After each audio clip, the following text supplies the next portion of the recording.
Welcome to Fantasy Football Now on the FanStream Sports, powered by DSP Media. I am Chad Rink, and as you can see, this is not Jeff Thidoff. Follow me at Chad Ocho Rinko on the X. A lot of stuff to cover today. We're just going to kind of cover game by game, do some injuries, and also look at some DFS plays. So I enjoy looking at DFS plays for any of you, those of you that do the daily fantasy. So we'll kind of focus on that mostly for today, but we will cover game by game just to kind of let you guys know some situational things for your lineup. So first, I want to get into some injuries. There's a couple quarterback injuries that are interesting, but for the most part, these are guys you're probably not starting anyways, unless you waited on quarterback.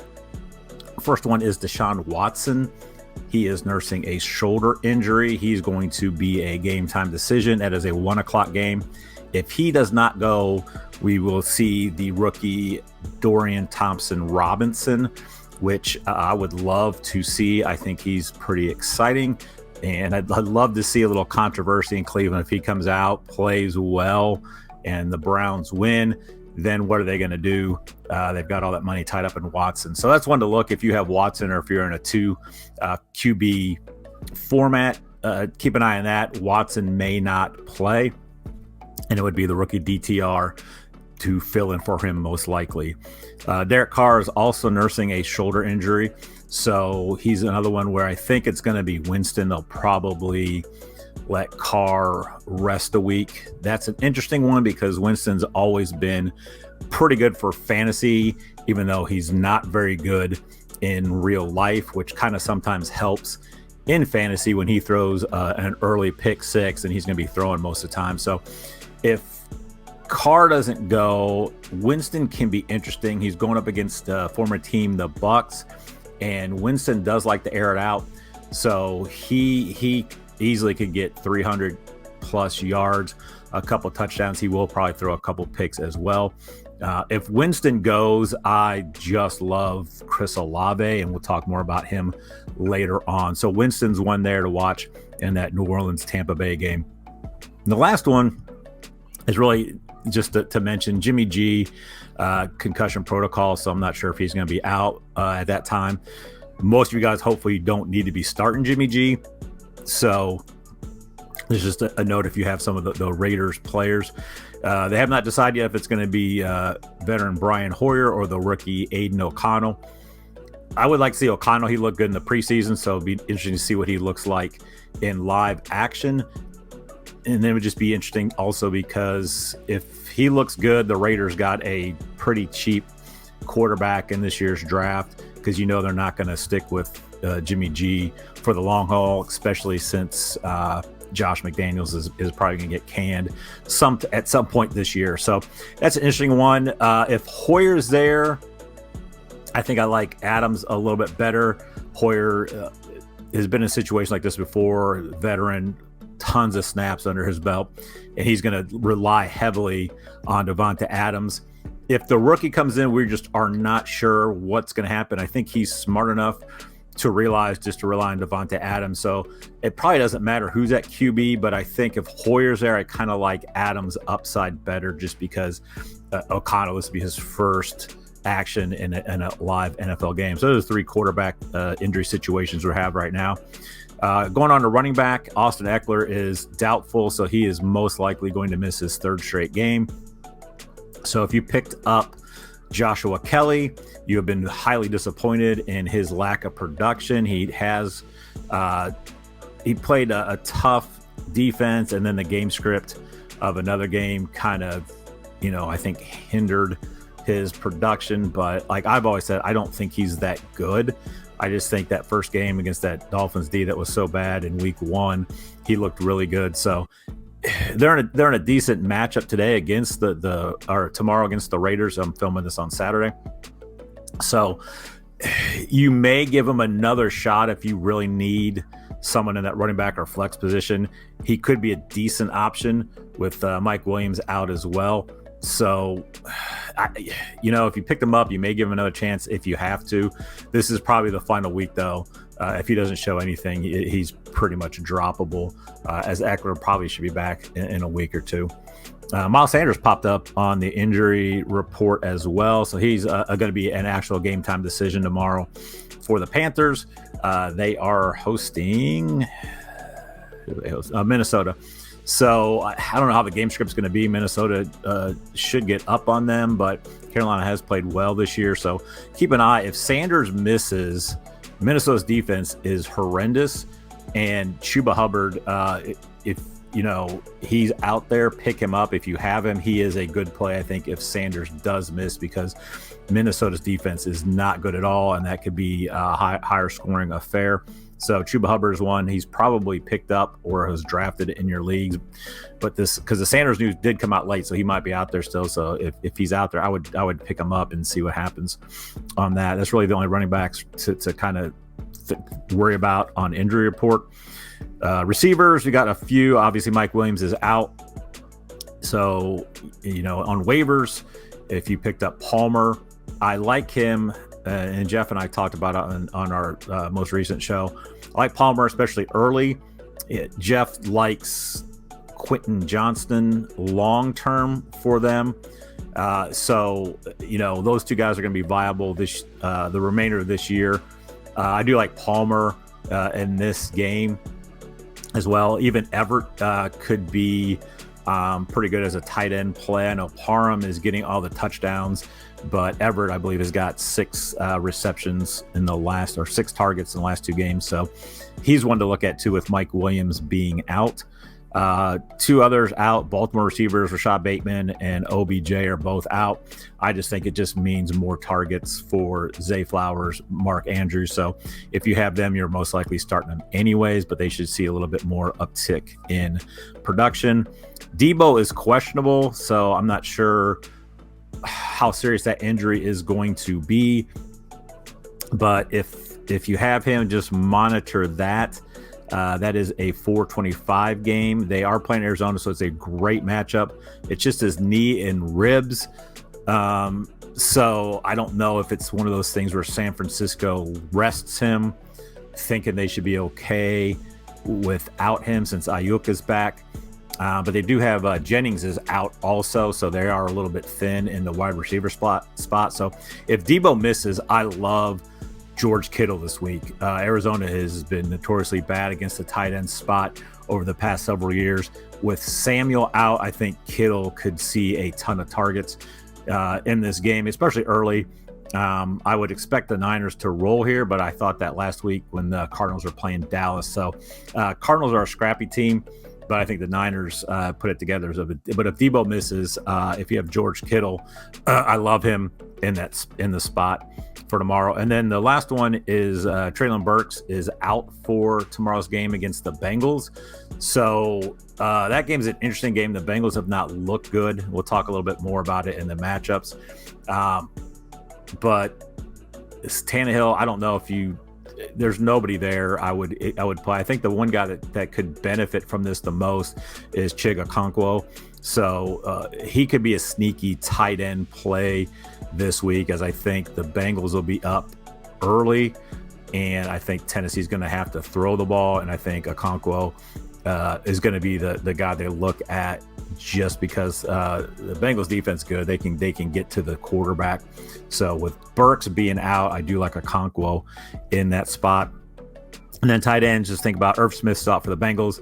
The only thing that helps, I would not play the Bengals backup tight ends.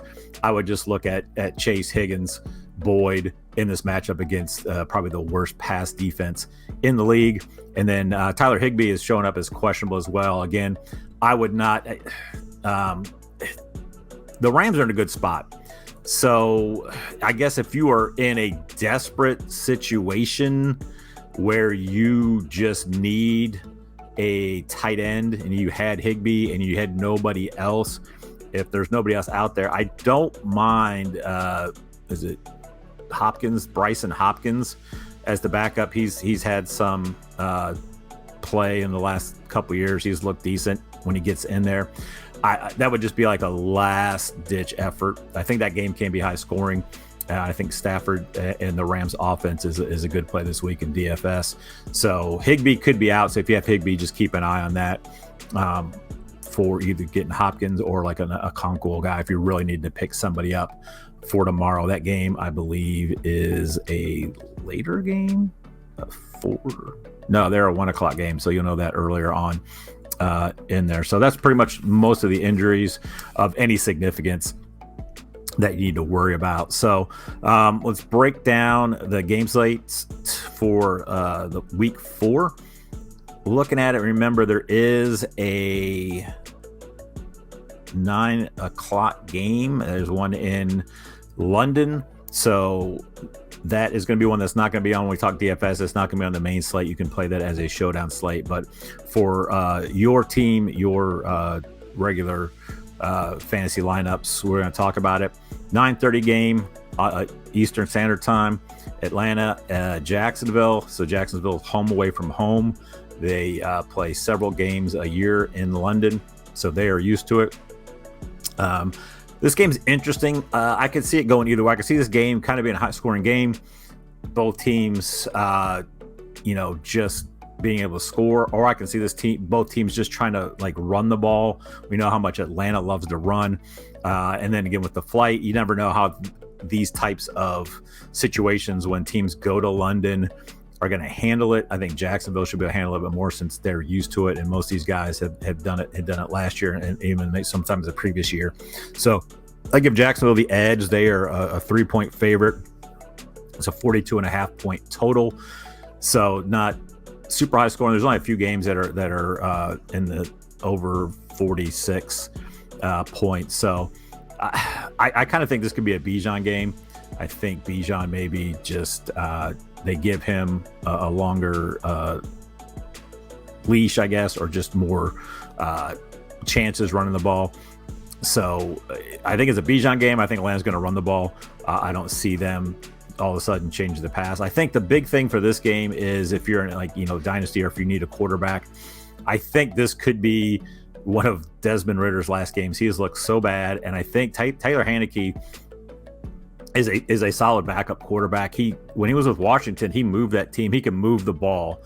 So I think they may here in the next 2 to 3 weeks make the move to Heinicke at quarterback. The only problem is Arthur Smith's still running the show, so they just aren't going to use London and Pitts the way they need to. So, but Heinicke's one to kind of keep an eye on. I think Ritter is short-lived as their starting quarterback for this year. But I do like this game. I kind of like the Jacksonville passing attack better than rushing. I mean, ETN, if you have him, you're going to play him. But I think this game could be a little bit lower scoring than we would expect. But I would not be surprised if it did end up being a shootout, just because I think both these teams can do that. But both these teams, I think, kind of like to run a little bit more, so that they could grind things out and take the air out of the ball. So just remember that game is a 9:30 game. So if you have any of those guys, you got to make that decision either tonight, since I'm filming this on Saturday night, or early Sunday morning. So next game, Ravens at the Browns. Browns are a 1.5 point favorite. This thing is a over under at 40. So there's not expected to be a lot of points scored, especially if I think DTR plays. That could kind of throw things even lower, because I don't know what the Browns do with him. His rushing upside is a lot. I know Watson can run a little bit, but with DTR, that rushing upside is there. So I think both teams look to run the ball, pound it, and I really think this could be a low scoring affair. But so if you got guys in it, I really, obviously Lamar Jackson, you're playing him. Mark Andrews, you're playing him. Zay Flowers, you're playing him. If you picked up Jerome Ford, just depending who you have, I don't like this matchup for him, especially if DTR plays. So I'm kind of staying away from the entire Cleveland side of it. And this game's just not super enticing for me. So especially for DFS, I'm kind of staying away from this game. But you're obviously playing the Baltimore studs in this one. But I would be very cautious on starting any of the Browns unless you had to. I think there's just better options on this slate. Next game, the other Ohio team, Cincinnati at Tennessee. Bengals are a 2.5 point favorite, 41 over under. So they don't think this game is going to be high scoring. I think this is a game I think the Bengals get right here. I think Burrow gets right. The Tennessee secondary is horrendous, and I think the Bengals can expose that. I love Jamar Chase this week in DFS. He's one I'm going to talk about. He's one of my locks on the slate. So he had a huge game last week. I believe he had 15 targets. So I think the Bengals with Burrow, Higgins, Chase, all playable, and I expect them to bounce back this week against Tennessee. I really think the Bengals roll here. The Bengals defense is really good. They can get to the quarterback. Tennessee has been bad. Henry has looked not good either. I think I saw a stat where he through 3 weeks hasn't had a broken tackle yet. So I think the Bengals roll here.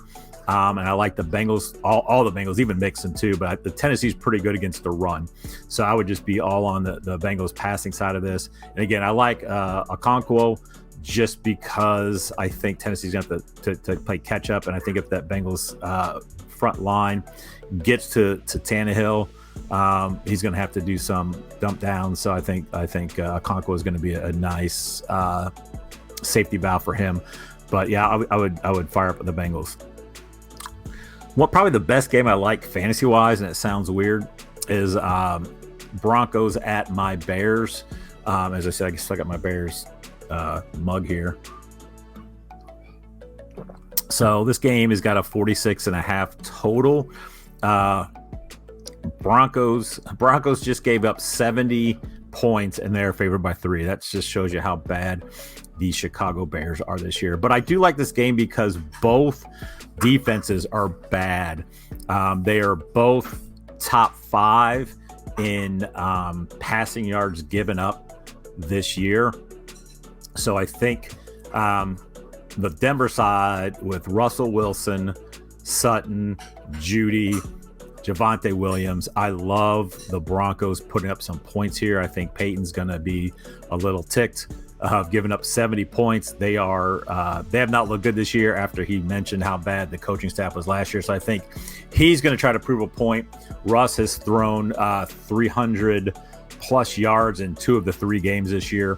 Sutton and Judy look really good. So I even like Marvin Mims. I think Marvin Mims can beat whoever's covering him in that secondary.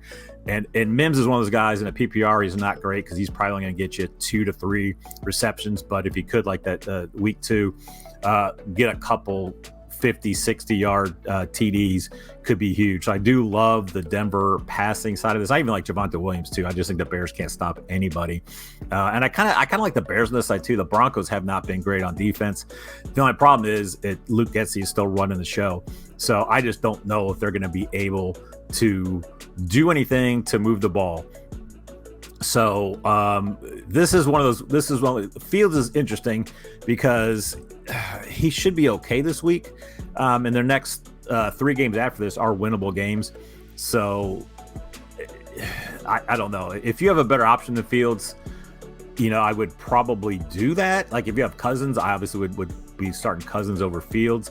Although Fields has always got that slate breaking talent around him where he could just go off for like 135 rushing yards, 2 rushing TDs, throw a couple. So he's always got that in. This is a great matchup for him. I do love this game. I think this game is going to be a higher scoring game, even with the incompetence of the Bears coaching staff. So love this game for DFS. I'll talk about it later on, but I don't mind playing some of these guys here as well. I think Roschon Johnson could have his breakout game today because the Broncos are not great.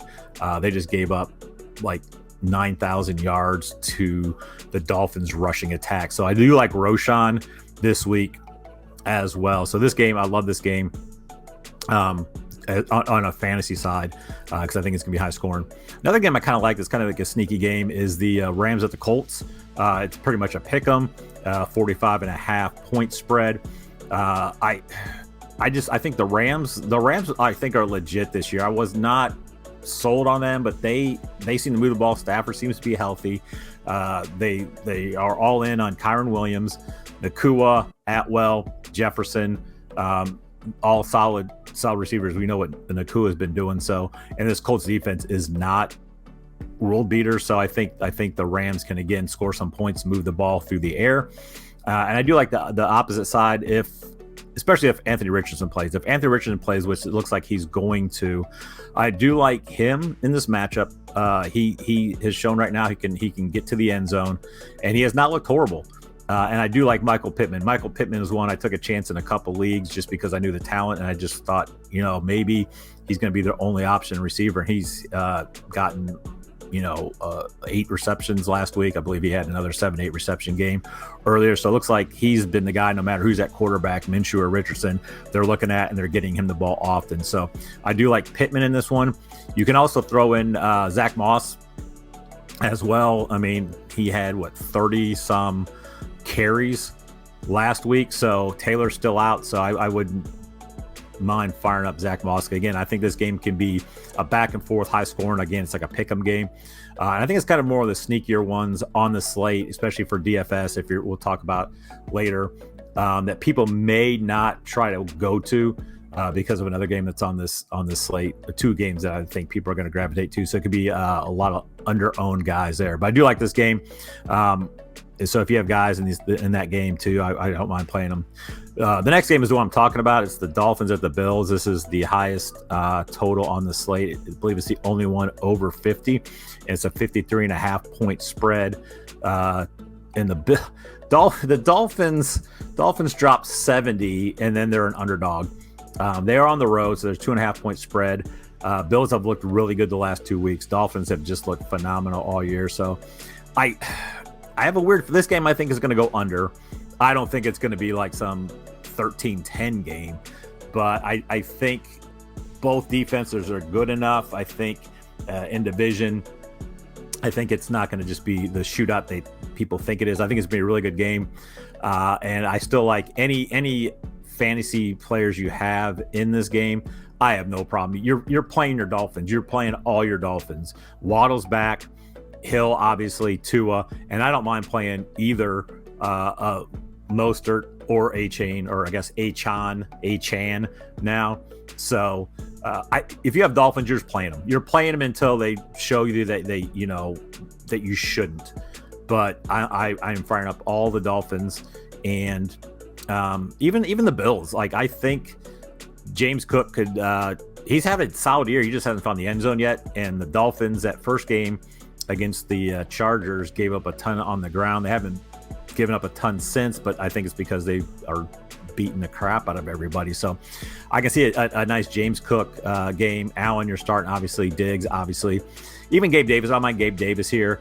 You're still kind of waiting to see on the tight end spot with Knox and Kincaid. I think eventually Kincaid starts seeing more of the snaps. I think he's getting more targets right now, so I don't mind starting Kincaid tomorrow as well in the tight end spot. But this is another good game just because they've got a lot of high-end talent in it. But for DFS, I would get a little piece. I don't mind doing a mini stack here, but I'd stay away from like the full game stack here because I think everyone's going to be here. And there's just so many pieces that could happen if you just happen to not get the right piece in. It could hurt you.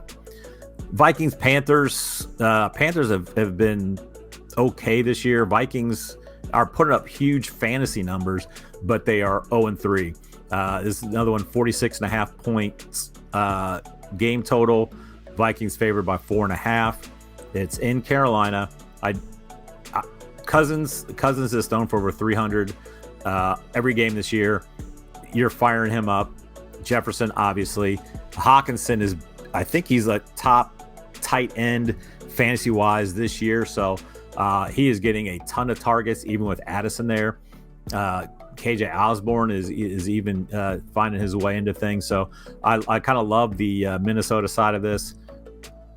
Madison had a good game last week. I don't know if that was just something where they are trying to get Akers acclimated in or not, but Madison finally looked good.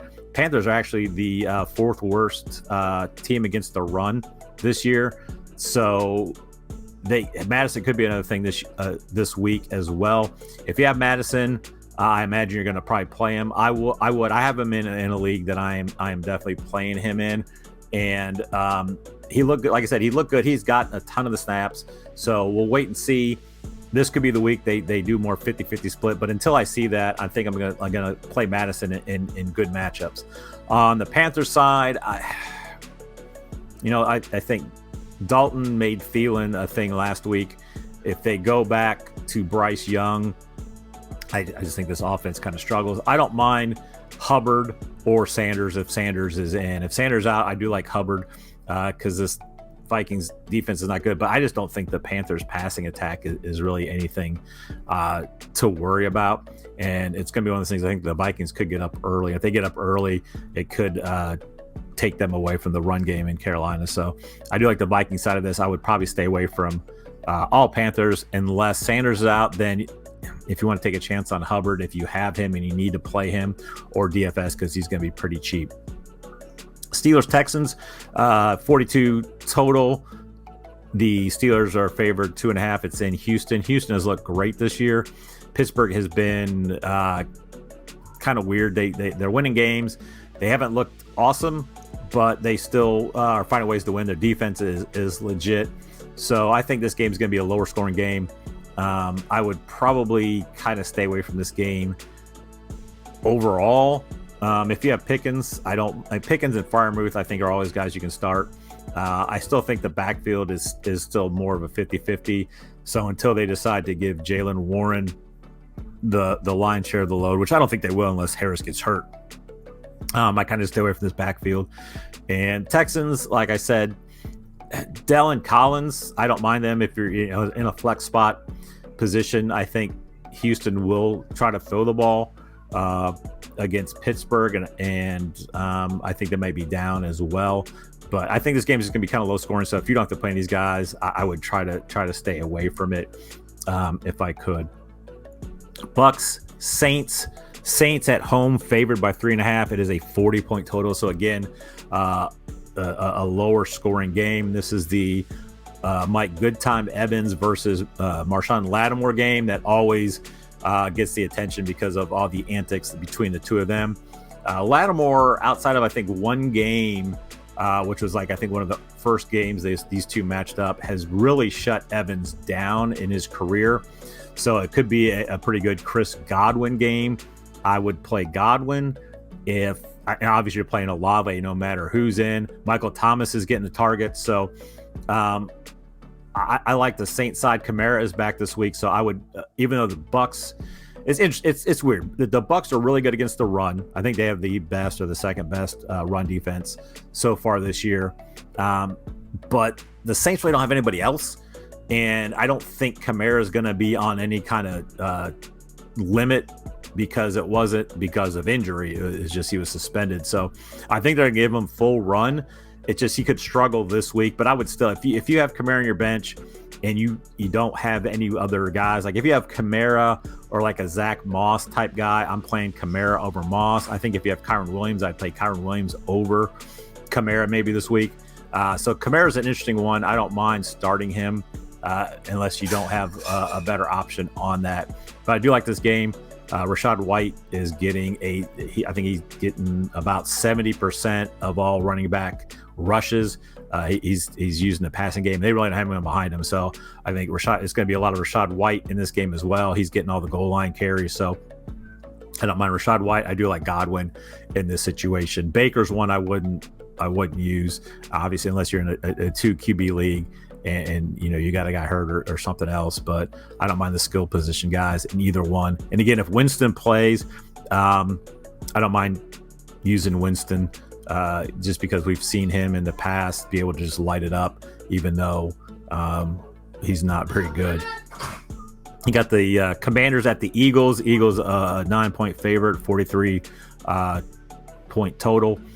The Eagles have been rolling. Washington was looked good those first couple games, and then they just got manhandled by the Bills last week. So not really sure what to expect. We got another really good defense with Philadelphia, so it could be another situation like last week where they just can't do much against this defense. And if Philadelphia can get up early, you're going to be asking Sam Howell to throw, and that's not what I think Washington wants to do. So I think the Eagles at home. I think they roll in this game. I think Washington probably look a little better, but I don't expect much out of Washington. I wouldn't be starting any of the Washington guys against Philly. Maybe McLaurin Dotson, in a flex position, just because I think they'll be down and they could, get those late, against the prevent, end up getting like 5-6 catches, 75 yards and a late meaningless touchdown. So I don't mind either of those two guys. I wouldn't start any of the running backs in Washington. Philly, much like Miami, you're firing everybody up. I think DeAndre Swift, we're going to see here. I think they're just going to keep feeding him the ball. He's obviously their best running back. Gainwell, I think they're still going to use him in there, but I think they realize like how good DeAndre Swift is. So I expect DeAndre Swift to get the lion's share again this week. Gainwell is probably going to be in there for some third downs or like a 2-minute drill in those types of situations. Or if Philadelphia just gets up real big early, then you might see like Boston Scott, Gainwell, late third, fourth, and then the fourth quarter if the Eagles have a huge lead. So, but if they have a huge lead, it could be because DeAndre Swift rushed for 125 and scored 2 touchdowns or something. So I don't mind playing Swift. I still think you can trust him until the Eagles start showing that his workload diminishes. Raiders, Chargers favored by 5. This is one of the higher point games, 48.5 total. I do like the Chargers to roll on this, even with Mike Williams out. Palmer has shown in the past he's filled in great. Quentin Johnston is a talent. So even though Eckler is out, I'm not too concerned about that Raiders defense, and especially if Jimmy G, even if Jimmy G plays, because I'm not a big Jimmy G guy, but if they're going to Hoyer or a rookie quarterback, it can get kind of ugly. And I think the Chargers roll. I still play, if you have Jacobs, if you have Adams, you're playing them. You just always play your studs no matter what. And then the Chargers, I like all the Chargers. I don't like Joshua Kelly this week. Again, I just don't think he's very good. I think they're just going to pass the ball a lot. I mean, he could end up getting one of those Jerome Bettis type, 9 carries, 22 yards and like 2 touchdowns. But I think they throw the ball a lot here, and I think the Chargers roll. So I don't mind playing any of the Chargers passing options, even Gerald Everett at tight end. Then you got the Arizona Cardinals at the Niners. Niners are a 2 touchdown favorite, and it's only a 43.5 point spread. So they expect the Niners to win by 2 touchdowns in a 43.5 point spread game. So I am off any of the Arizona guys. I know Connor's looked good this year. I would be off him. The Niners have just looked great. They have scored exactly 30 points every game. I expect them to score 40 this game, even if Debo misses. If Debo misses, I talked about earlier, I love George Kittle. I do like Purdy in the spot too. I think he can get another 2-3 touchdowns. He's just been so efficient.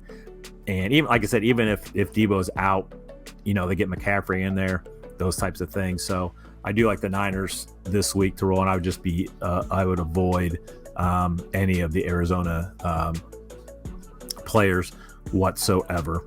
And then the last 4:00 game, Patriots at Dallas. This game is going to be interesting. You got news about stuff with Mac Jones that Colin Cowherd said. I don't believe anything Colin Cowherd said. I think he's kind of a boob. But I don't think New England likes Mac Jones, but I think they realize he's probably their best option. So I don't think that comes to anything. I think they're going to try to run the ball a lot against Dallas. Dallas is not great against the run. They are 6th worst against the run this year. And I think New England's going to try to just run the ball with Stevenson. Probably a little bit of Zeke, too, against his former team. That they'll do that. So I think Belichick's just going to be, hey, we're just going to run. They'll use some play action, get some guys out. But I don't like any of the Patriots passing game at all. I think this game is going to be kind of a lower scoring slugfest because I think Belichick's just going to run, try to play some field position, try to eliminate CeeDee Lamb, make Prescott beat you with either Brandon Cooks or Pollard. Pollard has not looked great this year. So, and Dallas D is good. So I think this game is not going to be super high scoring at all. You're still playing Lamb, even though I think New England can neutralize him. I think you're still playing Stevenson. You're still playing Pollard. And I guess Dak too, if you have him. But I don't like Dak this week. He has not looked great. So I do like both defenses for DFS. I think that both might be a little bit more expensive because I know Dallas D is just so good, and they can score easily on some sort of pick six or a fumble return. And then I like New England's defense just because Dak's going to throw a pick. But I don't like anything that's not a favorite game of mine. And then off the main slate, you got Chiefs Jets. Chiefs are favored by 8.5. It's a 41.5 point game. The Jets defense is legit. And I think the Jets, as bad as Zach Wilson is, I think the Jets can keep this close, especially if they start using Breece Hall. If they run Breece Hall 15 plus times, I think the Jets can stay in this game. I don't think they win, but I don't think it's an 8.5 point game. I think it's a little bit, I think it's within a touchdown. And I think the Chiefs could struggle this week against that type of defense, especially if they try to get Sauce lined up against Kelsey and try to neutralize him and have the other guys beat you. But this Jets defense is good. The Chiefs defense got better with Chris Jones, but it's not great. So I think if Zach Wilson can be efficient and they just use Breece Hall, the Jets can keep this close. So I'm not big on. I think the Chiefs struggle this week, but they still get the win in an ugly type game. And then we're back to the one Monday night game, Seattle and the Giants. I like Seattle in this game. Other skill position players. I think Kenneth Walker can be big. The Giants are third worst against the run this year. And then Seattle is second worst against the pass. So I think this could be a high-scoring affair. I think Danny Dimes can have a solid game. You just don't know which receiver it's going to be. I do like Waller. If you have Waller, obviously I do like him starting this week. And I like all the Seattle playmakers. If you have JSN, they just have not been getting in the ball using him yet. So I would kind of hold off on him until they start using him more. I would definitely hold him in dynasty type settings. I think eventually he's going to be the guy instead of Lockett. So obviously dynasty you're holding him, but I do like this game. All the skill positions there for them on that. So let's real quick, let's kind of hit on DFS lineups. There's really three stacks that I like this week for DFS. So if you know on DFS, if you're playing on daily fantasy, you kind of want to stack a game. You want to look at the games you want to stack that you think is going to be high scoring, teams that are going to just a lot of teams that if you're looking at it that have really centralized pass percentage, reception percentage, those types of things. Like they're concentrated with just a few guys. So the three stacks I really like this week. First off is I talked about Denver. I love Russell Wilson. I love him going to Sutton. I like Javonte Williams and I like Mims. Judy is a little bit more expensive than the other options there. So Judy is at 6,600. Sutton's at 5,300. And then Mims is down at 39. So I think Judy at 66, that price is too steep where you can get the same production, I think, out of Sutton for $1,300 less. So I do like, if I'm doing it, I think I'm going to go this way, is a RW1, Russell Wilson, Sutton, and I like Javonte Williams. I don't always like to pair Running backs and stacks, but I think he can get stuff out of the backfield. But I think the Broncos are going to score a lot, and I can see Javonte Williams get 2 touchdowns, and the Bears can't stop the run either. So I do like that stack. If you run it back with the Bears, you don't have to, because I could see this. I think this game is going to be high scoring. I think both teams can get the 27 plus points. So I'm looking at either just DJ Moore or Roschon Johnson running it back. Or if you want to, you can run this with just Fields naked at quarterback. Don't pair him with anybody, and then run it back with 2 Denver players. I don't mind that either, because I think if the Bears are going to score, it's probably going to be with Fields' legs a lot. So I don't mind that. But that's my favorite stack is the Broncos stack. Next one is the Rams against the Colts. So I just think the way the Rams are playing, they're moving the ball well. McVay's got them going like the old Rams from a couple years ago. So I don't mind Stafford, and then pairing him with I think Nakua and Kyren Williams is probably the best. Kyren Williams is out there for almost every single snap they have. They love getting him involved in the passing game. And Nakua had a down week last week, but they're still trying to get him the ball. And I like him in this matchup over Atwell. And then I like the Michael Pittman run back here because, again, I think this game is going to be a higher scoring. I think they might be able to neutralize Zach Moss on the ground. And whether Richardson or Minshew are playing, I don't mind that with Pittman. Again, you could also run this with Richardson and Pittman, and then run it back with Nakua and Williams too. I don't mind that either, or just run a naked Richardson as well. But I do like this game. I don't think many people are going to be on either of those games for DFS, which is going to be huge, because then it's going to be a lot less duped lineups, and you could if you cash solo. And then the last one I do like the Bengals. They're at Tennessee, but Tennessee's pass defense is just so bad. I love Burrow, Chase, Higgins. That would be the stack. It's going to be an expensive stack for sure, just because Chase is 7,800, Higgins is 6,800, and Burrow is, I believe, just he's 66, 65 in that range, maybe.